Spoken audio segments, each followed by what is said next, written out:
But thanks for joining me here. I hope you got a cup of coffee. Be jealous because I'm an amazing hooker. And I did a little bit of hooking, not a ton.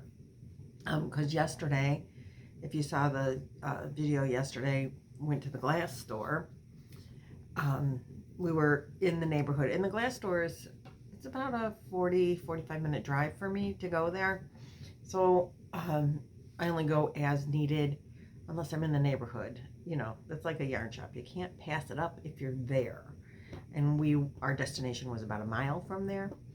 So my husband's like, it is not around the corner. I'm like, yes, it really is. I've been there more than he has, but most of the time he goes with me. But I have taken a couple of classes. They do classes there. And I took, I think, 2 classes there probably before Chloe was born. And Chloe will be 20 this month. So it's been that long. Maybe she was born, but I doubt it. I really quit doing glass when she was born because I started babysitting for her. And I was still working a full-time job and, you know, the house and the kids, and I didn't have time. And you work with lead, and I didn't want to be touching lead and having that out and then handling a baby. I mean, I would wash my hands for sure, but, you know, that was like a little scary to me. And then as she got a little bit older, you know, she would be nosy and into it. You know, and then she'd be getting cut because there's glass shards and, you know, whatever. And then I had a second grandchild that lived here as well. So the glass got put on the back burner for a really long time. And after the kids moved out and I didn't have grandkids here, I started doing it again. I made a couple of projects. And I don't know, then I started picking up crochet and been crocheting, but my total number of projects before these yarn balls that I started making was maybe 10 ever that I made. So I'm not that proficient at it. Maybe 15. I don't know. Well, probably more than that. Because I did make windows for all my kids. But anyway, that's not windows, but wall hangings that are really pretty. Let me show you. I will show you. Hold on. Have I ever showed you this window that I made? It is stained and leaded. Well, not lead. Did I use lead in there or just? Yep, it's leaded around the outside for sure, and it might be lead in the middle. And these are mirrors where you can see my reflection because I thought that was kind of cool. But this is one of the bigger projects that I've ever made. I made similar designs to that I put glass over mirrors in a wooden frame that I made one for each of my kids for Christmas one year. That was a heck of a, were some really awesome projects. Rory has pictures of them, but I do not. I don't know why. Anyway, hold on. Okay, anyway, I'm back. So, and you can see this little thing over here. Wait, well, I gotta show you this one, I guess. Those back there in that corner, I made those. The square with the brown. Let's see, this one over here. I made that as part of a class, one of the first classes maybe the first class I ever took. And then the other one is my own design. And it was a practice piece for the window frame, picture frame things that I made for my kids. And I made that one for my mother. And I took it back when we cleaned out her house. I'm like, nope, I'll take that. So anyway, those are those. That's all I got there. So we went to the glass store, and I was real proud of myself that I remembered how to get there. And I'm like, no, I'm pretty sure we're at the glass store. If we needed to turn right to go to where we were going, but if we turned left, the glass store was a mile down the road, not even. And so I was very excited to get in there again. It makes me, you know, want to play with my glass. I got to clean the basement before I could do that. But cleaning the basement is a good step, and I can do a lot of that. I think that's my project for the day today. I have an actual project for the day. My hand is feeling good enough to be able to do some stuff. After the doctor's appointment yesterday, which was quite eye-opening, I'll have to tell you. But after the doctor's appointment yesterday, she said, moving my fingers is very good. Moving the wrist a little, like inside the cast, is fine unless it hurts. Don't do anything that hurts. If you get even a little bit of pain, don't do that. I said, okay, I can do that. I can handle that. So it's giving me like more freedom to do some things. Particularly, I mean, I know I could do what I could do with my cast on, but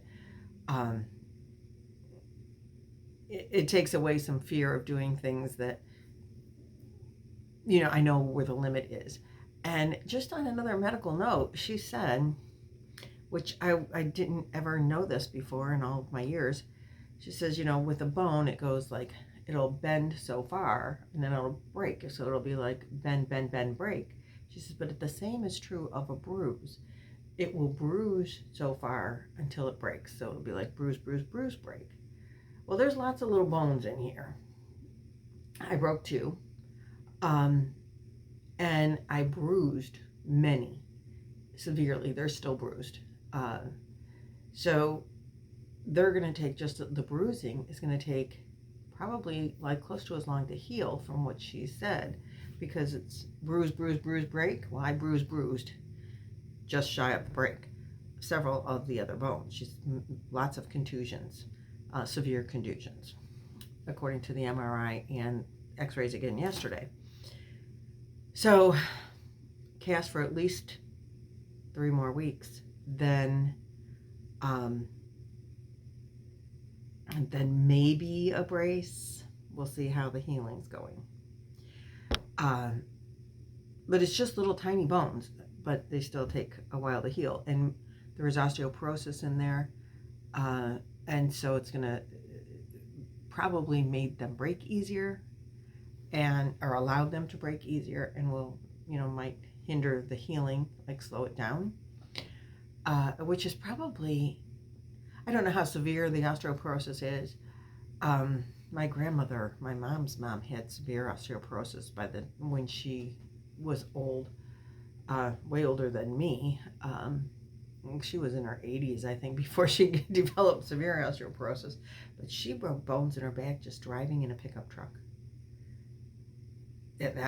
That's like a scary thought for me, because I did not land hard on my wrist. That's the mind-blowing, eye-opening part about this, is because my knee landed and hurt really bad. I hit something square, like this is just the kneecap. There's like rocks and debris under the dirt there, and gravel. I was like gravelly rock.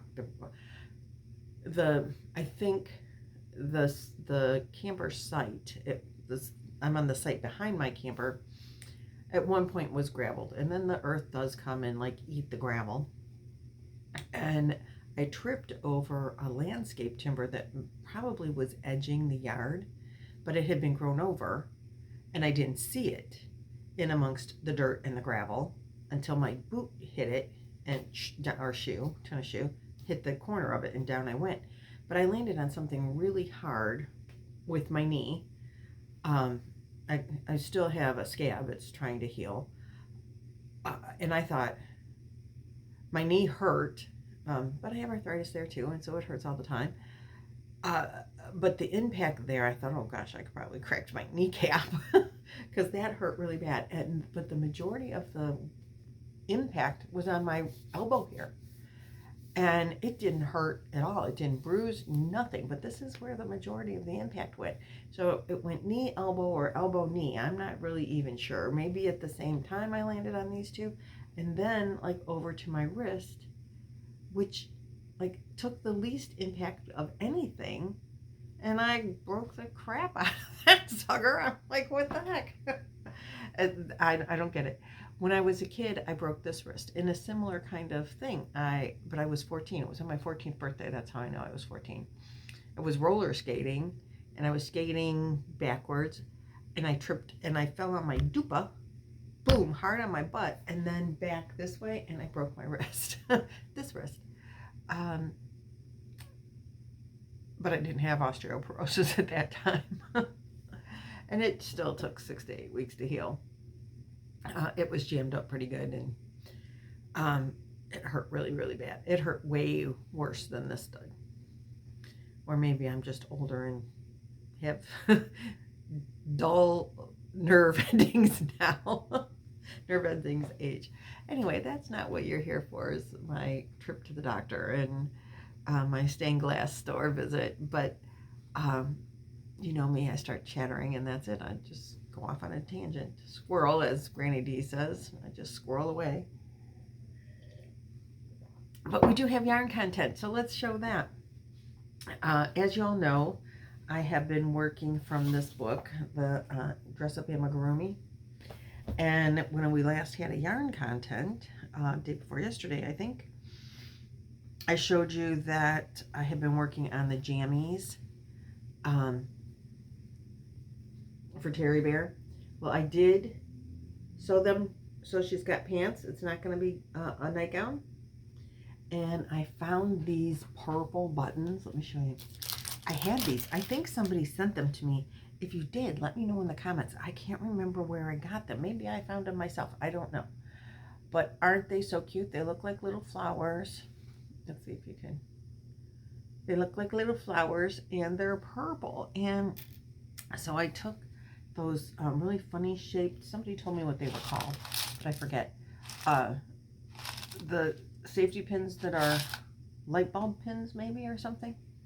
And I pinned some down so I can sew them on. They're perfect, aren't they? Her little jammies are going to look so cute.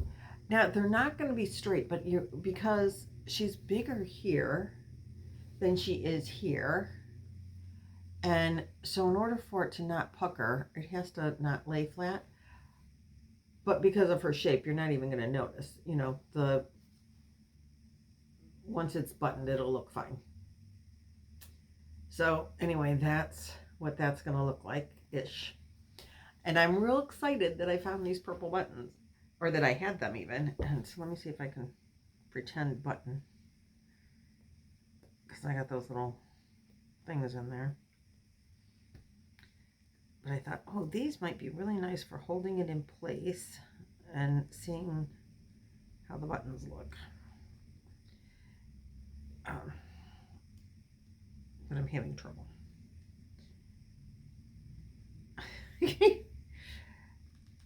Sometimes just not being able to bend your wrist right is frustrating. I can't get that bottom one. It's giving me wrist bending. It's sorry. Well, just pretend the bottom one is buttoned. There we go. See, they'll look so cute. Can you see them even?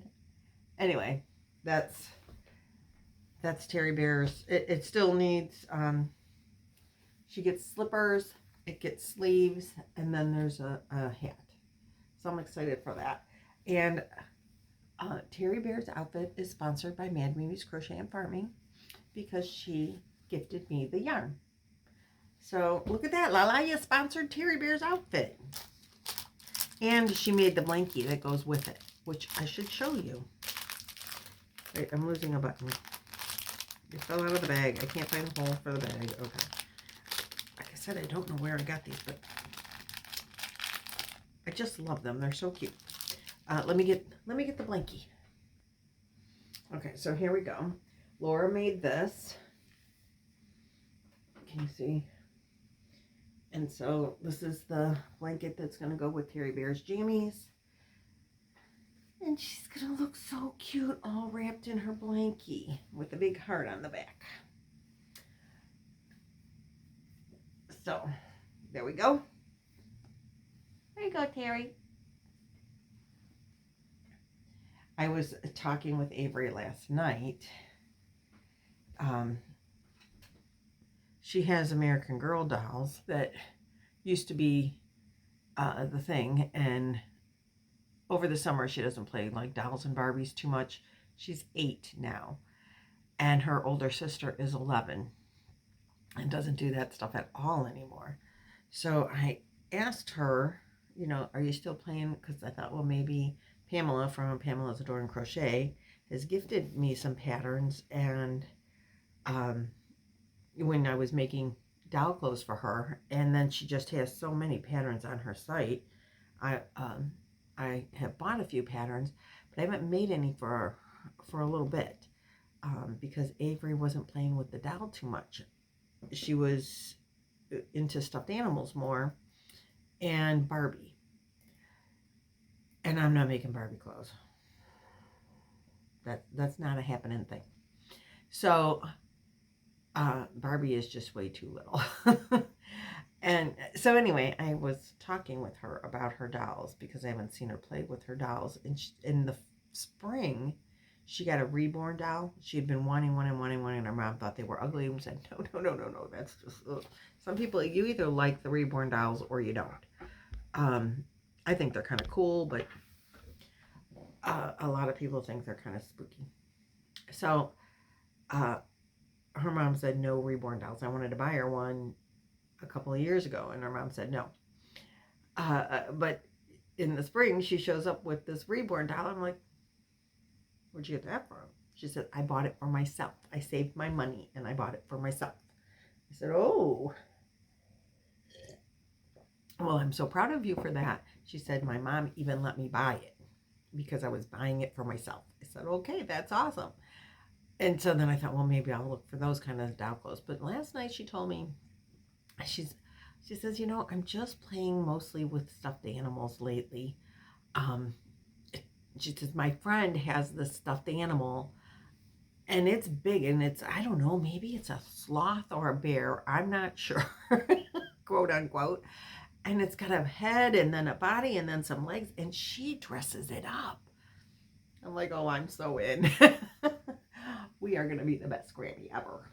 I mean, she asked me to make her the bear or the reindeer out of the book and some accessories for it.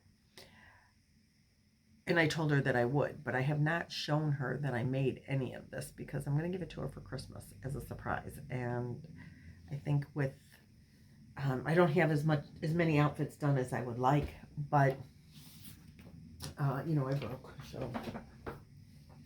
But I have some, and so I'm excited about that. And I think she'll be thrilled when she sees the bear and the outfits.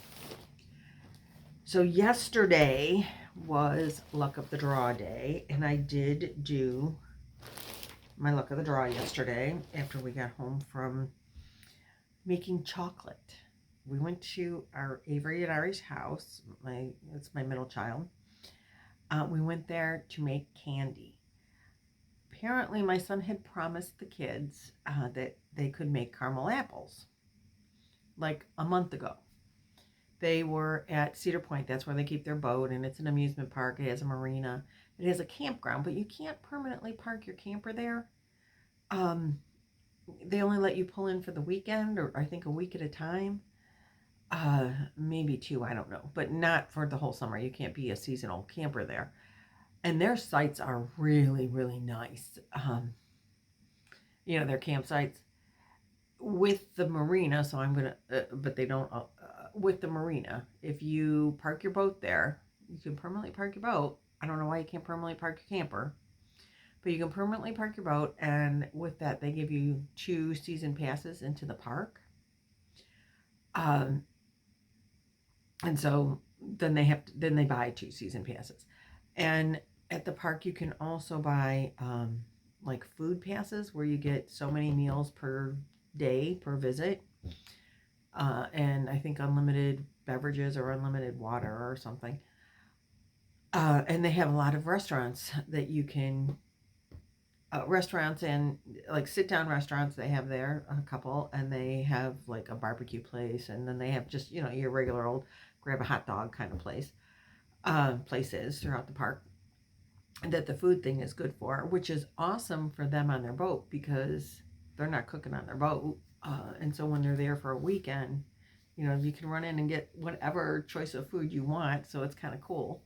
And in the long run, it's very cheap. Um, you know, they might pay $100 or $150 for the season for that pass, but yeah, if you eat 3 meals a day there a couple of days a week, you're making up for it. So they have those. And anyway,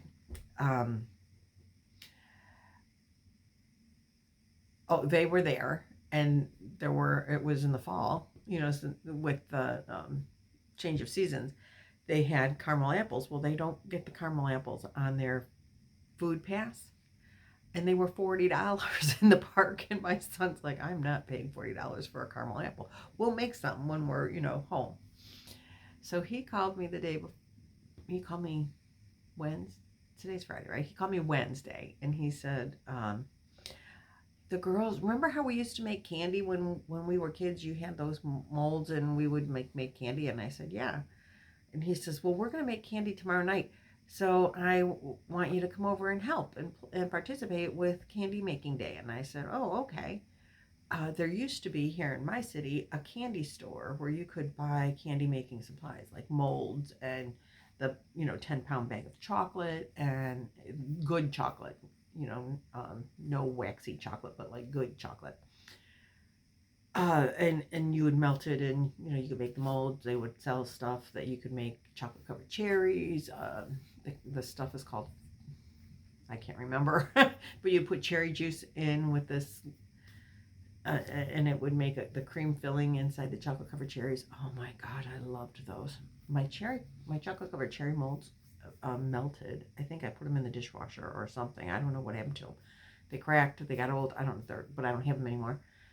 But I have a bin full of different kinds of mostly Easter and Christmas molds.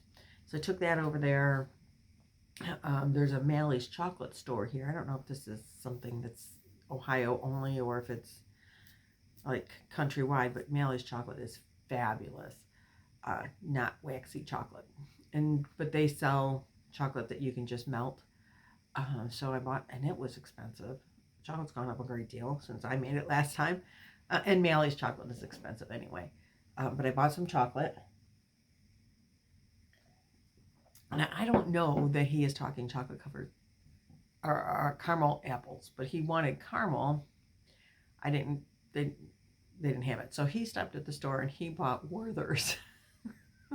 And he comes home, he wants to melt the Werther's hard candy. I'm like, Randy, you can't do that. That's not going to work.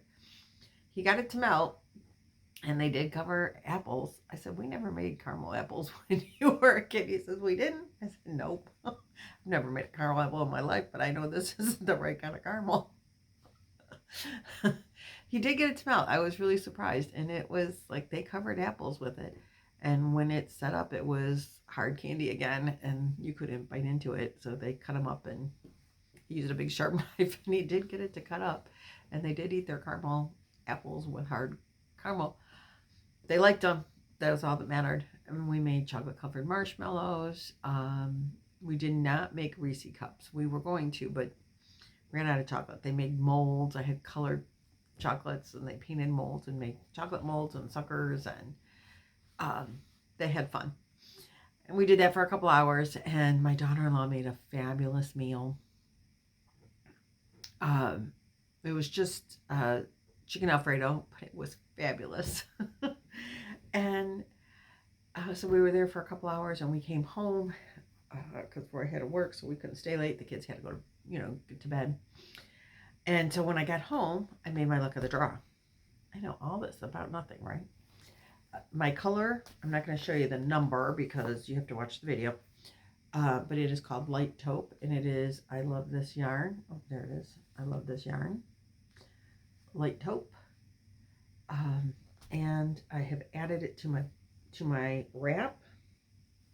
The Light Taupe is here. This is week number 15. And these are all of my colors. Now I'm going to stand back and see if you can see the majority of my shawl. my wrap, if you will.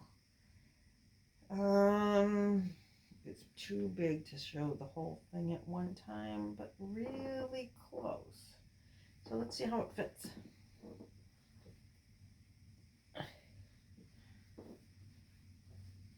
Look at this. Isn't it awesome?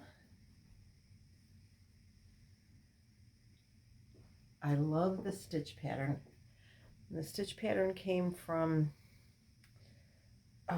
Crochet World magazine.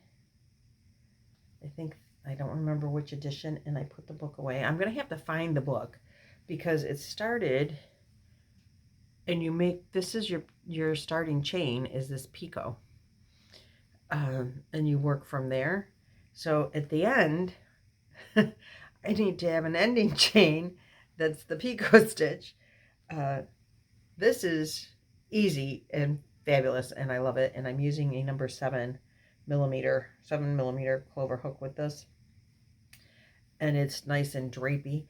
And this is, you know, just 4 weight acrylic yarns that I'm using, different ones. The blue is Pound of Love from Lion Brand, and I think the color is called Navy. I'm pretty sure it's called Navy. Yep. And it's so drapey and flowy and fast. I mean, it's fast to crochet this. I love the pattern. I love the way, I love the texture. I will use this pattern again, but I need to find the book. I need to find my magazine where I put it. I thought it was with like all my crochet stuff by my chair. It's not there. I looked for it the other day, so that means I put it away someplace. The only thing it's luck of the draw, so you get what you get, but the colors don't line up. Some of them do. See, it lines up there, like, and that's like perfectly lined up. That one matches. That's okay. It's still gorgeous, and I love it. And I'm just gonna leave it on and get my chair back because it is big enough to wear now. Another 5 rows are sections plus like the big end, so that would be 1, 2, 3, 4, 5. Add this much more to it. That's how much bigger it'll be when it's done. That's gonna be fabulous. So it'll hang down on me probably to my knees on either side when I'm standing, if I just drape it over my shoulders. That's gonna be so nice. I love it. I totally 100% love it. I think everyone should try this pattern. Now I am out of chatter, guys. Can you believe it? I mean, what have I gone on? 20 minutes, half an hour? I don't know. I can't see the numbers. They're under the tripod thing. And I'm going to try to do an intro and an outro because my friend Nancy from She's Got Yarn has learned to do it, and I didn't know you could do both and have music. I thought that it wouldn't do that. So we're going to try that and see how that works. But you never know. Because I think she has become more technical than I am. But every time she learns something new with the technology, I feel challenged to do the same. Because I think we are about equal on the technically challenged abilities. Our abilities are about the same. And she learned to do it, so I figured it out in the video yesterday or the day before. But I didn't put an intro on that one because I thought I saw somewhere where you can't do more than one music. But when I watched Nancy's video, her last video, with her Gia Nut Yarn Haul, Yarn Nut, is that what it's called? Yarn Nut Shop? Anyway, the ice yarns that they sell at, you know what I'm talking about. When she did that, she had music in an intro and in an outro. I'm like, ooh, I didn't think you could do that. So I'm going to play with that And hopefully I'll get some work done in my basement, but I might just be playing on my phone all day. We never know. Might just be playing with this all day. So we'll see how it goes. And I hope this video gets up soon, which means that I handled the technology quickly versus an all-day thing. And that will also mean that I got some work done in my basement. So we'll see how it goes. I will see you guys in the next video. Thanks for watching, liking, sharing, all of that stuff. And I'll see you tomorrow. Bye, bye, bye, bye, bye, bye.